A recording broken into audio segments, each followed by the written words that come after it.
Hello everyone, welcome to ChasmishBlog's channel. I'm going to read The Snail and the Whale from Julia Donaldson and Axel Scheffler. This is a tale of a tiny snail and a great big grey blue humpback whale.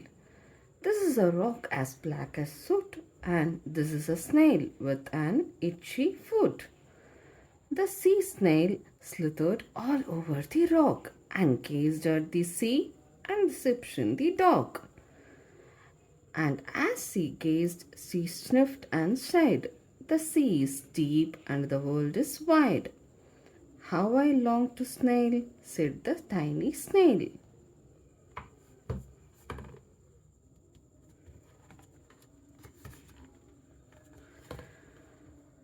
These are the other snails in the flock, who all stuck tight to the smooth black rock, and said to the snail with the itchy foot, "Be quiet, don't wriggle.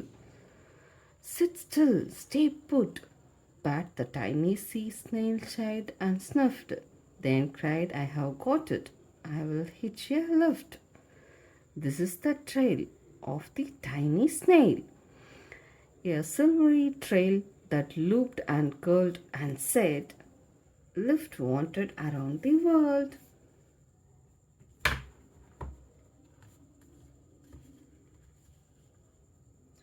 This is the whale who came one night when the tide was high and the stars were bright. A humpback whale, immensely long, who sang to the snail a wonderful song of simmering eyes and coral caves and shooting stars and enormous waves. And this is the tale of the humpback whale. He held it out of the starlit sea and said to the snail, "Come sail with me."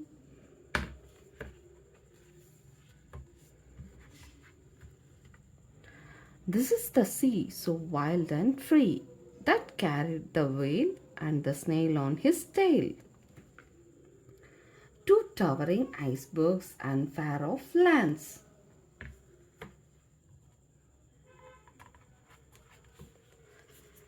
With fairy mountains and golden sands.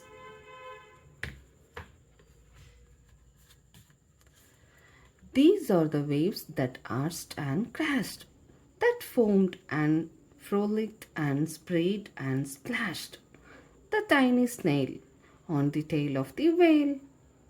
These are the caves beneath the waves, where stripy fish with feathery fins and sharks with hideous toothy grins swam round the whale and the snail on his tail.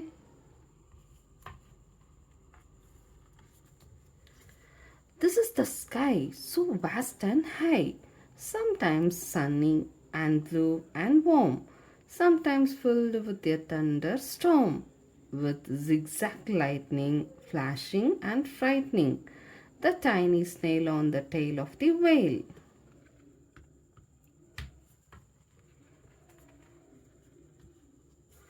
And she gazed at the sky, the sea, the land, the waves and the caves and the golden sand. She gazed and gazed, amazed by it all.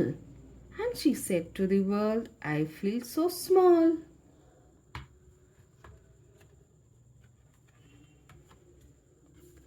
But then came the day the whale lost his way. These are the speedboats running a race, zigging and zooming all over the place, upsetting the whale with their ear-splitting roar, making him swim too close to the shore. This is the tide slipping away.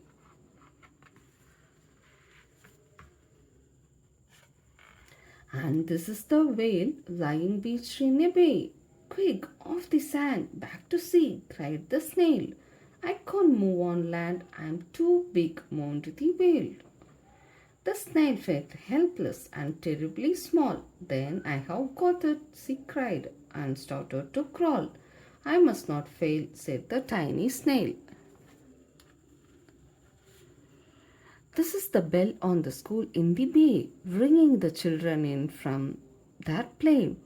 This is the teacher holding her chalk, telling the class, sit straight, don't talk. This is the board as black as soot. And this is the snail with the itchy foot. A snail, a snail. The teacher turns pale. Look, say the children, it's leaving a trail. This is the trail of the tiny snail, a silvery trail saying to the world. These are the children running from school, fetching the fireman, digging a pool, squirting and spraying to keep the whale cool. This is the tide coming into the bay, and these are the villagers shouting hooray as the whale and the snail travel safely away.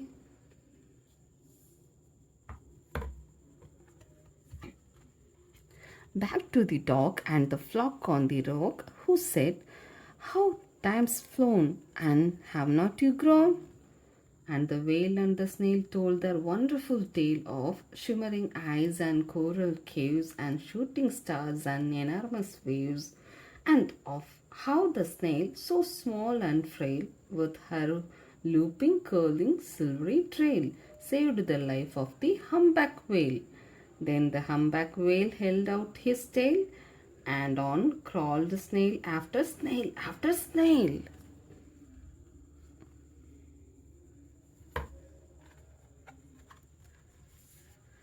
And they sank to the sea as they all set sail on the tail of the grey-blue humpback whale. The story over. Thanks for watching my channel. Please subscribe to ChasmishBlog. See you in my next video. Bye bye.